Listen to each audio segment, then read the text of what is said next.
ये आपका वीडियो का पार्ट 3 है class 10 chapter 2 acids bases and salts का। ठीक है, अम्लों व क्षारकों में समानताएं, ये हमें देखना है। देखिए जितने भी होते हैं ना, ऑल जो अम्ल होते हैं सभी अम्ल हाइड्रोजन आयन उत्पन्न करते हैं, ये आप याद रखिएगा। दूसरा है सभी जो क्षारक होते हैं, क्षारक का मतलब बेसेज, वह हाइड्रोक्साइड आयन उत्पन्न करते हैं। ठीक है, यानी कि ये ऋण आयन जिसको बोलते हैं हम लोग निगेटिव आयन उत्पन्न करते हैं। OH निगेटिव आयन उत्पन्न करते हैं बेसेज, और एसिड हाइड्रोजन आयन उत्पन्न करते हैं। समझ में आ गया? यहाँ देख लीजिए, जब कोई अम्ल या क्षारक जल में मिलाया जाता है, ठीक है, जब कोई अम्ल या क्षारक जल में मिलाया जाता है तो ये तनुकृत हो जाता है। तनुकृत का मतलब होता है कम हो जाता है। जल में मिलाने पर आयन की सांद्रता यानी कि H3O पॉजिटिव, ठीक है, और फिर OH आयन, दोनों में से कोई भी में प्रति इकाई आयन की कमी हो जाती है, यानी कि H3O या OH आयन की कमी हो जाती है। ठीक है, जब हम अम्ल और क्षारक को जल में मिलाते हैं तब। ठीक है, नेक्स्ट समझते हैं हम लोग क्षार तथा अम्ल की प्रबलता। किसी क्षार या अम्ल, क्षार का मतलब ये होता है अल्कली, जो मतलब कि जल में घुलनशील हो, जो बेसेज जो क्षारक जल में घुलनशील हो उसी को तो क्षार कहते हैं। तो किसी क्षार या अम्ल की प्रबलता उसके द्वारा उत्पन्न हाइड्रोजन आयन या हाइड्रोक्साइड आयनों की संख्या पर निर्भर करता है। ठीक है, क्षार और अम्ल की प्रबलता किस पर निर्भर करता है भाई? हाइड्रोजन आयन और हाइड्रोक्साइड आयनों की संख्या पर निर्भर करता है, ये याद रखिएगा। नेक्स्ट समझते हैं हम लोग किसी अम्ल या क्षारक यानी कि एसिड्स या बेसेज की प्रबलता हम एक सार्वभौमिक सूचक द्वारा ज्ञात कर सकते हैं। ठीक है, और ये जो होते हैं ना यूनिवर्सल इंडिकेटर, ये अनेक सूचकों का मिश्रण होता है। बहुत सारे इंडिकेटर्स मिलकर एक यूनिवर्सल इंडिकेटर बना हुआ है। ठीक है, यह सूचक किसी विलयन में, किसी भी विलयन को मिला दीजिए, हाइड्रोजन आयन की विभिन्न सांद्रता को, विभिन्न बहुत सारे कंसेंट्रेट को क्या करेगा? रंगों में प्रदर्शित कर लेता है, बहुत सारे रंगों में प्रदर्शित कर देगा। याद रखिएगा, यूनिवर्सल इंडिकेटर जो होते हैं बहुत सारे इंडिकेटर से मिलकर बना हुआ है। जैसे बहुत सारे स्कूल, ठीक है, बहुत सारे प्राइमरी स्कूल, सेकेंडरी स्कूल, ठीक है, हाई स्कूल, ये सभी मिलते हैं जभी तो बनता है यूनिवर्सिटी बनता है। इसलिए बहुत सारे इंडिकेटर्स मिलकर क्या बने हैं? यूनिवर्सल बने हैं इंडिकेटर्स। ये याद रखिएगा, सार्वभौम सूचक जिसको बोलते हैं हिंदी में। ठीक है, तो ये आपको पता चल गया डियर? ये समझने वाली चीज़ें हैं। जलीय विलयन में अम्ल और क्षारक, जब अम्ल और क्षारक को यानी कि एसिड और बेस को जल में मिलाने पर, तो जल की उपस्थिति में अम्ल हाइड्रोजन आयन उत्पन्न करता है, ये आपको पता है। हाइड्रोजन आयन यानी कि H3O हाइड्रोनियम आयन के रूप में पाया जाता है। ठीक है, हाइड्रोनियम आयन के रूप में पाया जाता है। ठीक है, ये जो H आयन है यह एक अकेला नहीं है, बल्कि ये थोड़े अलग हैं, थोड़े हट के हैं, ये पूरा कंप्लीट नहीं है।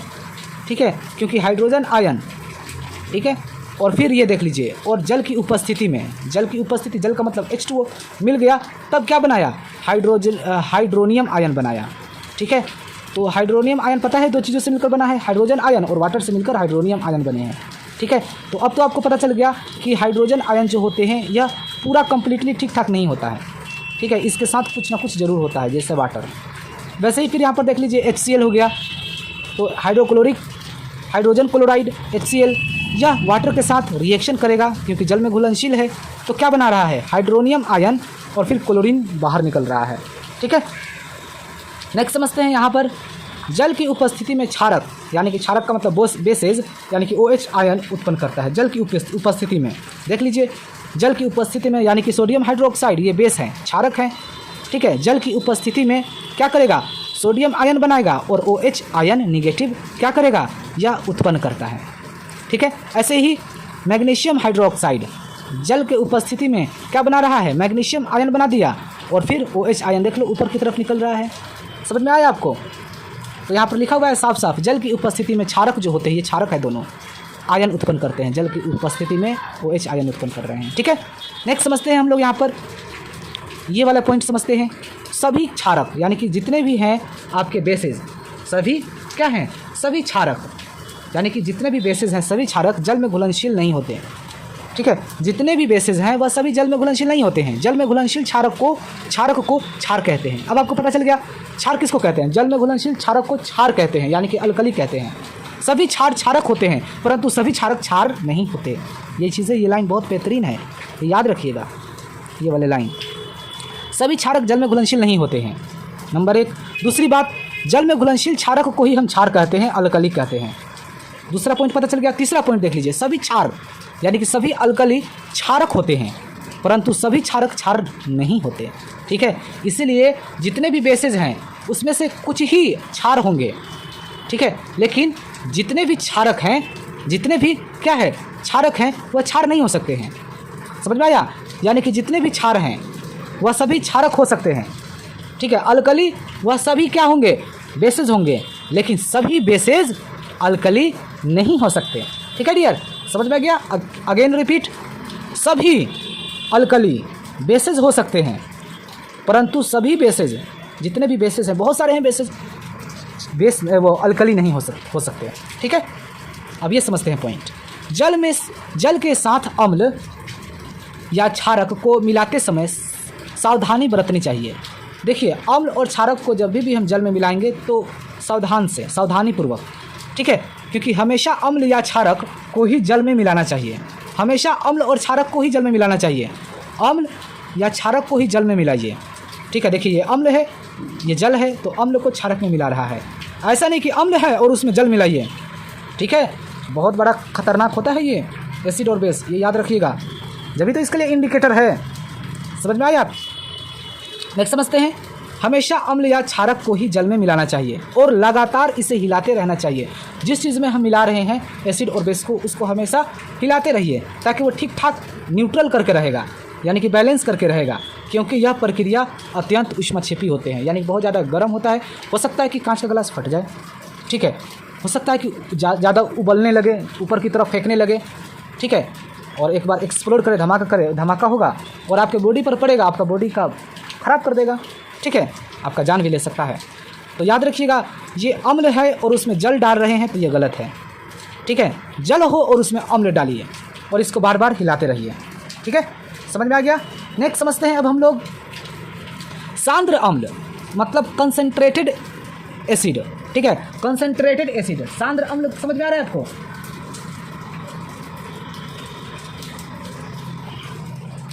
नेक्स्ट समझिए, सांद्र अम्ल यानी कि डाइल्यूट एसिड, ठीक है। सांद्र अम्ल का मतलब क्या होता है? डाइल्यूट एसिड, ठीक है, में जल मिलाने पर उत्पन्न हुई ऊष्मा के कारण मिश्रण आस्फलित होकर बाहर आ सकता है, जैसे फेन बनकर बाहर आ सकता है, ठीक है। मतलब डाइल्यूट एसिड को डाइल्यूट कर दिए जल में मिलाने पर तो ऊष्मा उत्पन्न होगा, तो हो सकता है यह मिश्रण जब होगा तो ये आस्फलित होकर बाहर आ सकता है तथा आप जल सकते हैं। साथ ही अत्यधिक अस्थानीय ताप के कारण कांच का पात्र भी टूट सकता है, ठीक है, इसीलिए ये कह रहा है चीज़ें, समझ में आया? नेक्स्ट समझते हैं डियर हम लोग, जल को अम्ल में डालने से ये समझते हैं दो चीज़ें होते हैं, मिश्रण आस्फलित होकर बाहर आ जाएगा, यानी कि उबल कर फेन बनकर बाहर की तरफ आ जाएगा, और दूसरा अस्थानीय ताप के कारण, मतलब अस्थानीय का मतलब रुका रहेगा और रुका रहेगा, अब टेम्परेचर उसी पर पड़ता रहेगा और कांच का पात्र क्या हो जाएगा? टूट जाएगा, आपके बॉडी पर भी छींटे पड़ सकते हैं, ठीक है, आपका जान भी जा सकता है। नेक्स्ट समझते हैं हम लोग पीएच स्केल। देखिए, पीएच स्केल इसका फुल फॉर्म होता है पोटेंशियल ऑफ हाइड्रोजन। इसका पीएच का जो डिस्कवरी किया था किसने किया था? सोरेनसन ने किया था, ठीक है। तो किसी विलयन में उपस्थित हाइड्रोजन आयन की सांद्रता ज्ञात करने के लिए एक स्केल विकसित किया गया है, ठीक है, जिसे पीएच स्केल कहते हैं, ठीक है, जिसको क्या कहते हैं? पीएच स्केल कहते हैं। तो पीएच में पी है पुसांस यानी कि पोटेंस, जो एक जर्मन शब्द है जिसका अर्थ होता है शक्ति। अगर पीएच बराबर 7 है तो उदासीन विलयन होंगे। उदासीन का मतलब क्या होंगे बताइए? उदासीन का मतलब होंगे न्यूट्रल, ठीक है, उदासीन का मतलब क्या होंगे? न्यूट्रल सॉल्यूशन होंगे, ठीक है। अगर पीएच का वैल्यू 7 से कम है, less than 7, pH less than 7, तो अम्लीय विलयन होंगे। अम्लीय का मतलब क्या हो गया बताइए? एसिडिक सॉल्यूशन होंगे, ठीक है। अब यहाँ देख लीजिए, जो पीएच स्केल होता है यह 7 तक ही होता है, क्योंकि एक बार में 1 मोलर का मतलब हो गया 0 से 7 तक नंबर होते हैं। 7 से इधर का अगर होगा पीएच का वैल्यू तो वह एसिड कहलाएगा, और 7 से ज़्यादा होगा तो ये बेसिस कहलाएंगे, और जो 7 होगा तो वह न्यूट्रल कहलाएगा, यानी कि उदासीन कहलाएंगे, ठीक है, समझ में आ गया? अब देखिए, 0 अगर किसी चीज़ का, अब आप बताइए, किसी चीज़ का पीएच का वैल्यू 0 है और किसी चीज़ का पीएच का वैल्यू 1 है, 2 है और 3 है, और आपसे कहे कि इन सभी में स्ट्रॉन्ग एसिड कौन सा है, तो आप क्या बोलिएगा?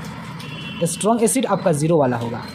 ठीक है, जितना कम स्ट्रॉन्ग एसिड उतना ही, देखिए जितना कम पीएच का वैल्यू उतना ही स्ट्रॉन्ग एसिड होता है। ठीक है, जितना पीएच का वैल्यू कम रहेगा उतना ही वह स्ट्रॉन्ग एसिड होगा, और जितना ही पीएच का वैल्यू ज़्यादा होगा, पीएच का वैल्यू जितना ही ज़्यादा उतना ही स्ट्रॉन्ग बेसेज होंगे। ये चीज़ें आप दिमाग में रखिएगा। अगर किसी चीज़ का पीएच का वैल्यू 7 है तो वह न्यूट्रल होंगे। ठीक है, यानी कि उदासीन होंगे। समझ में आ गया आपको अच्छी तरीके से? नेक्स्ट समझते हैं अब हम लोग। नेक्स्ट समझते हैं, अगर पीएच का वैल्यू 7 से कम है, सॉरी 7 से ज़्यादा है, तो ये क्या होगा? क्षारीय विलयन होंगे। क्षारीय का मतलब हो गया बेसिक विलयन। ठीक है, समझ में आ गया? नेक्स्ट समझते हैं, यह स्केल 0 से 7 तक पीएच ज्ञात करने के लिए उपयोग में लाया जाता है। 0 से 14 तक ही पीएच का जो होता है, जो पीएच पोटेंशियल ऑफ हाइड्रोजन, 0 से 14 तक पीएच ज्ञात करने के लिए उपयोग में लाया जाता है। इसके लिए मैं बहुत एक अच्छा तरीके से वीडियो बनाऊंगा, जो पीएच का वैल्यू आप कैसे फाइंड कीजिएगा, बहुत अच्छे तरीके से मैं आपको बताऊंगा। ये स्पेशल इसके लिए वीडियो होगा। ठीक है, मैं ज़रूर बनाऊंगा। अब यहाँ पर देख लीजिए, ये इस तरीके से है ना, कलर देखिए, ये बढ़ता गया है, कलर बढ़ता गया है, बढ़ता गया है, बढ़ता गया है। ये दुर्बल अम्ल लिखा हुआ था, मैंने काट कर प्रबल अम्ल लिख लिया, क्योंकि पीएच का वैल्यू जो होगा जितना ही होगा कम, ये मान लीजिए कि यहाँ 0 है और यहाँ पर क्या है, यहाँ पर है 7, तो जितना ही कम पीएच का वैल्यू वही उतना ही वह प्रबल अम्ल होंगे, यानी कि स्ट्रॉन्ग एसिड होंगे। और स्ट्रॉन्ग एसिड अगर आपसे कोई पूछे तो क्या होगा, तो याद रखिएगा स्ट्रॉन्ग एसिड होते हैं HCl, ठीक है, हाइड्रोजन क्लोराइड, सल्फ्यूरिक एसिड और नाइट्रिक एसिड। ये चीज़ें याद रखिएगा। एसिड का पहचान क्या है, अगर आपसे कोई कहे तो क्या बोलिएगा? हाइड्रोजन, H दिखाई दे देगा, बोल दीजिएगा कि ये एसिड है। समझ में आ गया? अब देख लीजिए, ये दुर्बल अम्ल है, यानी कि ये वीक एसिड है। ठीक है, वीक एसिड है, ये याद रखिएगा, ये चीज़ें हैं वीक एसिड। ठीक है, नेक्स्ट समझते हैं अब यहाँ देख लीजिए, ये दुर्बल क्षार है, मतलब बेस है, यानी कि वीक बेस है। ये क्या है डियर? ये वीक बेस है। ठीक है, और ये क्या है? प्रबल क्षार का मतलब स्ट्रॉन्ग बेस है, स्ट्रॉन्ग बेस है। ठीक है, तो देख लीजिए, ये बढ़ता गया है, बढ़ता गया, बढ़ता गया है। तो आपको क्या पता चला? पता चल गया ना आपको? तो अगर आपसे कोई कहे, ये देखिए बढ़ता जा रहा है, बढ़ता जा रहा है, बढ़ता जा रहा है, अगर आपसे कोई कहे कि पीएच का वैल्यू इसमें सबसे स्ट्रॉन्ग कौन सा है, तो ये है सबसे स्ट्रॉन्ग। ठीक है, क्योंकि पोटेशियम नीचे होगा और सोडियम ऊपर होगा, तो नीचे की तरफ जो होते हैं ना, ये जितना ऊपर की तरफ जाएगा इंक्रीजेस करता रहेगा, तो ये सबसे स्ट्रॉन्ग एसिड होता है। ठीक है, स्ट्रॉन्ग होंगे, तो ये पोटेशियम हाइड्रोक्साइड ये स्ट्रॉन्ग है, ये याद रखिएगा। ठीक है, और ये सोडियम हाइड्रोक्साइड दूसरे नंबर पर है और ये तीसरे नंबर पर है। तो स्ट्रॉन्ग बेस अगर आपसे कोई पूछेगा तो क्या बोलिएगा? Potassium hydroxide, sodium hydroxide, calcium hydroxide, ये स्ट्रॉन्ग बेसेस हैं। अमोनियम हाइड्रोक्साइड, और ये जो है, और ये क्या है? वीक बेसेस, यानी कि दुर्बल क्षार हैं। ठीक है, दुर्बल क्षार। ठीक है, जो ये वीक बेसेस हैं, क्या है? ये अमोनियम हाइड्रोक्साइड। समझ में आ गया? और ये जो ये एसिड हैं, तो ये हाइड्रोजन आयन बनाएंगे, एसिड हाइड्रोजन आयन बनाएगा, ये एसिड के लिए है, यानी कि अम्ल के लिए, और ये बेस के लिए हैं। ठीक है, ये OH आयन बनाते हैं। ठीक है, अब थोड़ा सा यहाँ पर ध्यान दीजिए, आप इसको समझ लीजिए। ये 7 है और ये 14 है और ये 0 है, मैं तो समझा दिया हूँ। अगर 7 होगा तो उदासीन बोलेंगे। अगर आपसे कोई कहे कि किसी चीज़ का पीएच का वैल्यू 7 है, तो कौन सा कंपाउंड है, तो बता दीजिएगा आप सोडियम क्लोराइड, नमक, सॉल्ट, लवण।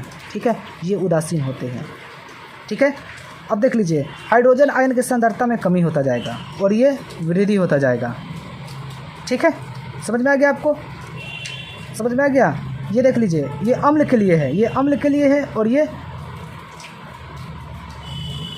देख लीजिए, अगर ये बढ़ती हुई अम्लीय प्रकृति, ये बढ़ता हुआ जा रहा है अम्ल, जितना कम होगा पीएच का वैल्यू उतना ही स्ट्रॉन्ग एसिड होंगे, जितना ही ज़्यादा होगा पीएच का वैल्यू उतना ही स्ट्रॉन्ग बेसेस होंगे।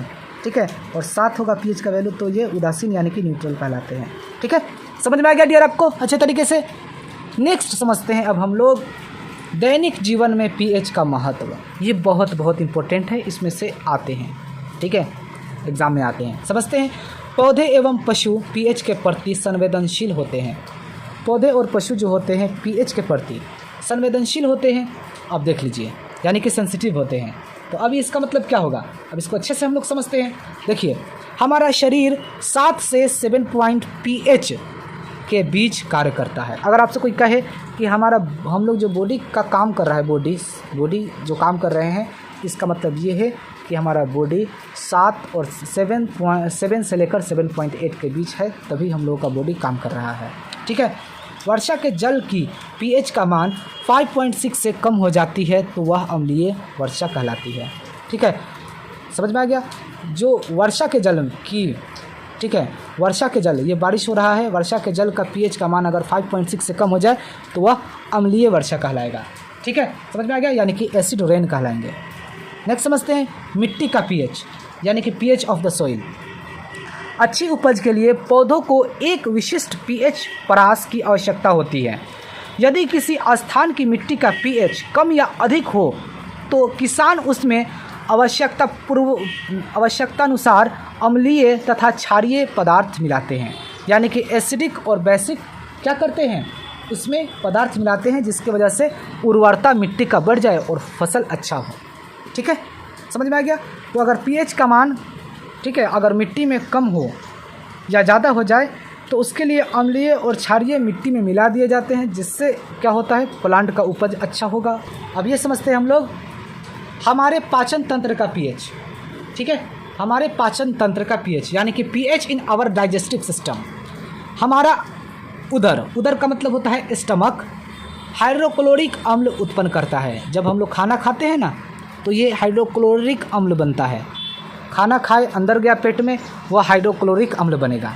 ठीक है, जो भोजन के पाचन में सहायक होता है, भोजन को भी पचाता है और साथ ही साथ जो बैक्टीरिया अंदर चला जाता है, जैसे कभी कभार हाथ अच्छे से नहीं धोए या प्लेट गंदे वगैरह हैं, ठीक है, तो जो भी बाहर का बैक्टीरिया होता है वह अंदर की तरफ जाता है, तो नंबर 1 वो तो लार ख़त्म कर देता है, और जो मजबूत होता है वह HCl मार देता है।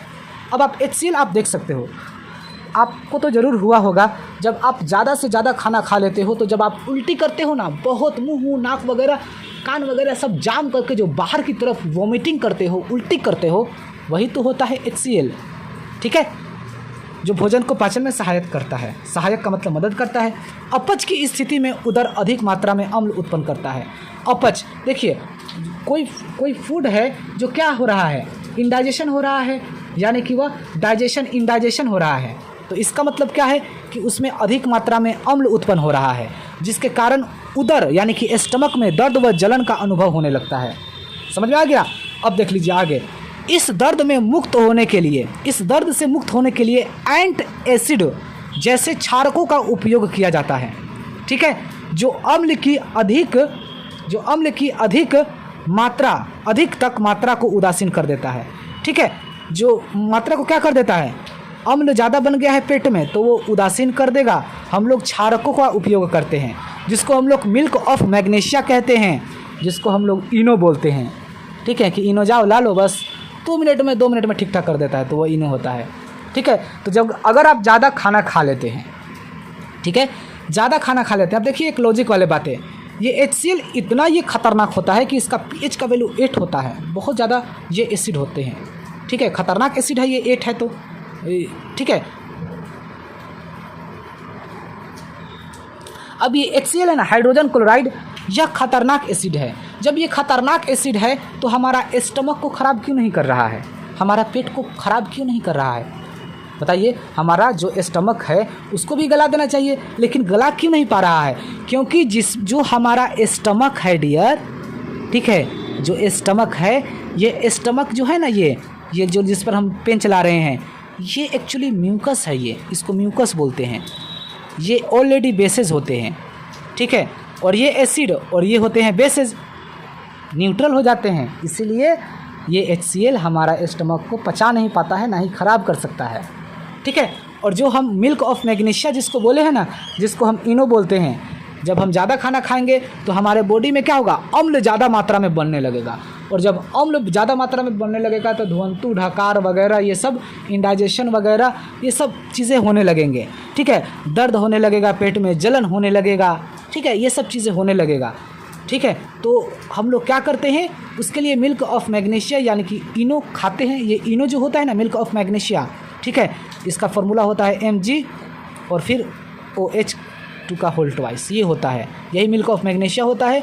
ये क्या होते हैं, ये क्षारक होते हैं, अब ये देख लो, अब ये एसिड ज़्यादा बन गया और ये क्षारक हो गया, और ये दोनों मिलकर क्या कर देते हैं, ठीक कर देते हैं, यानी कि न्यूट्रल कर देते हैं। हमारा पेट जलन वगैरह सब ठीक ठाक हो जाता है। समझ में आ गया डियर? नेक्स्ट समझते हैं अब हम लोग पीएच परिवर्तन के कारण दंत क्षय। दंत क्षय का मतलब क्या होता है? टूथ डीके, मतलब दांत का गिरना। तो ये कैसे होता है? देखिए, मुंह के पीएच का मान 5.5 से कम होने पर दांतों का क्षय प्रारंभ हो जाता है। अगर किसी पीएच का मान 5.5 से कम हो जाता है तो दांतों का गिरना शुरू हो जाएगा। ठीक है। दांतों का इनेमल, इनेमल जो होता है ऊपरी वाला पार्ट, दांत का क्या होता है? ऊपरी वाला पार्ट, जो हम लोग का दांत होता है ना, ये दांत का ऊपरी वाला पार्ट जो वाइट दिखाई देता है, उसको हम लोग क्या बोलते हैं? इनेमल बोलते हैं। ये कैल्शियम फॉस्फेट से बना होता है। ये जो ऊपर वाला जो पार्ट होता है ना दांत का, ये कैल्शियम फॉस्फेट से बना होता है, जो वाइट दिखाई दे रहा है। ठीक है, जो सभी लोग देखते हैं वाइट। ठीक है। और याद रखिएगा, हम लोगों का पूरे जीवन में 52 टीथ होते हैं। पूरे 52 टीथ हमारे मुंह में होते हैं पूरे जीवन में। 20 दांत होते हैं दूध के और 32 दांत होते हैं, जब बड़े हो गए तो 32 दांत वो हो गए, तो 20 और 32 52 टीथ होते हैं। ये चीज़ें याद रखिएगा आप। ठीक है। तो दांतों का इनेमल यानी कि दंतवक, ये ऊपर वाला पार्ट जो वाइट दिखाई दे रहा है, कैल्शियम फॉस्फेट से बना होता है, जो शरीर की सबसे बड़े कठोर पदार्थ होता है। अगर आपसे कोई कहे ना कि आपके शरीर का सबसे बड़ा कठोर पदार्थ क्या होता है, तो इनेमल होता है। ठीक है, दांत का। यह जल में नहीं घुलता, लेकिन मुंह की पीएच का मान 5.5 से कम होने पर यह संक्षारित हो जाता है। 5.5 से कम होगा तो ये क्या होगा? डीएग्रीएशन हो जाएगा, डिग्रेडेशन हो जाएगा, यानी कि संक्षारित हो जाता है। क्षारकीय दंत मंजन, जो हम लोग दंत मंजन यूज़ करते हैं, क्षारकीय का उपयोग करने से अम्ल की अधिवक्य मात्रा को उदासीन किया जा सकता है। समझ में आ गया? यानी कि ब्रश वगैरह दंत वगैरह करने से, ठीक ठाक करने से सब ठीक ठाक हो जाते हैं। नेक्स्ट समझते हैं हम लोग पशुओं एवं पौधों द्वारा उत्पन्न। मधुमक्खी का डंक एक अम्ल छोड़ता है। जो मधुमक्खी हम लोगों को काटता है वह एक डंक छोड़ता है, जिसके कारण दर्द एवं जलन का अनुभव होता है। डंक मारे गए अंग में बेकिंग सोडा के उपयोग से आराम मिलता है। बेकिंग सोडा मिला कर दीजिए तो आराम मिलने लगेगा। नेटल के डंक वाले बाल, ठीक है, डंक वाले जो बाल होते हैं नेटल के, क्या होते हैं? मैथनोइक अम्ल यानी कि मैथनोइक एसिड छोड़ जाते हैं, जिसके कारण जलन वाले दर्द का अनुभव होता है। इसका इलाज डंक वाले स्थान पर डंक पौधे की पत्ती यानी कि डांक पौधे की पत्ती रगड़कर किया जाता है। ठीक है, रबरिंग कीजिए, लीफ कीजिए किसी, ठीक है, डॉग प्लांट का रिबरिंग कीजिएगा ना, पत्ती को रगड़िएगा जहाँ डंक मारा है, तो उस तरीके से क्या हो जाएगा? ठीक हो जाएगा। परबल अम्ल का मतलब क्या होता है? वीक एसिड, वो स्ट्रॉन्ग एसिड और स्ट्रॉन्ग बेसेस दोनों मिल जाएंगे तो उदासीन लवण बनेंगे, जिसका पीएच का मान 7 होता है।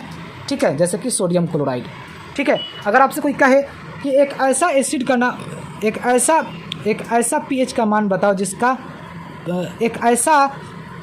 अगर आपसे कोई क्वेश्चन करे कि एक पीएच का वैल्यू 7 है तो बताओ वह कौन सा कंपाउंड है, तो बोल देना सोडियम क्लोराइड। ठीक है।